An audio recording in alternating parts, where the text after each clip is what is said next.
என்னுடைய 3 favourite face cream பார்த்தீங்கன்னா இந்த இமீஸ்னுடைய சாஃப்ரோசான். இதில் கற்பூரம், சந்தன எண்ணெய், சாண்டல்வுட் ஆயில், அதுக்கப்புறம் வந்து பார்த்திங்கன்னா ரோஸ் ஆயில், குங்குமாதி இதெல்லாம் கொடுத்துருக்காங்க. ஸோ இது வந்து பிம்பிள்ஸ்க்கெலாம் நல்லது, நல்லா மாய்ஸ்சரைசிங்காக இருக்குது. அதுக்கடுத்தது வசு யுவா க்ரீம்.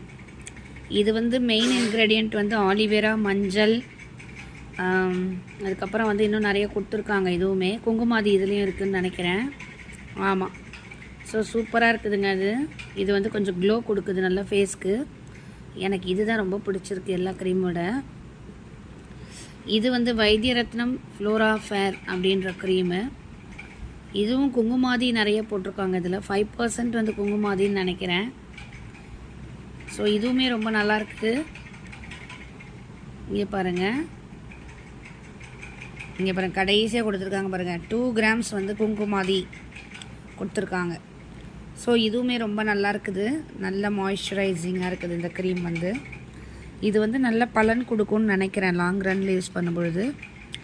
இது வந்து நல்ல க்ளோ கொடுக்குது. இது வந்து லைட்டாக அப்ளை பண்ணிக்கணும். இது லைட்டாக அப்ளை பண்ணி பவுடர் போட்டுக்கலாம். இது வந்து கொஞ்சம் நல்லாவே நிறையவே அப்ளை பண்ணிக்கலாம், பவுட்ரு போடாமே விட்டுடலாம். இது கொஞ்சம் நல்லா க்ளோவாக இருக்குது. இது வந்து ரொம்ப மாய்ஸ்சரைசிங்காகவும் இருக்குது, கொஞ்சம் நல்லா ஹெல்த்தியாக இருக்குது ஸ்கின். இது க்ளோவை விட இது ஹெல்த்தியாக இருக்குது. இது வந்து பிம்பிள் க்யூர் எல்லாமே பண்ணிவிடும், ஏன்னா கற்பூரம் இருக்கிறதால நல்லா பண்ணிடுது. இதில் வந்து sandalwood oil, rose oil, Kumkumadi எல்லாமே மிக்ஸ் பண்ணியிருக்காங்க. ஸோ இது மூணுமே ஒரு நல்ல மாய்ஸ்சரைசர் தான் பேசிக்கலி. நம்ம வந்து நிறைய சன்ஸ்க்ரீன்ஸ்லாம் யூஸ் பண்ணி எந்த பலனும் இல்லைன்னு ஒரு முடிவுக்கு வரும்பொழுது இதெல்லாம் யூஸ் பண்ணிக்கலாம்.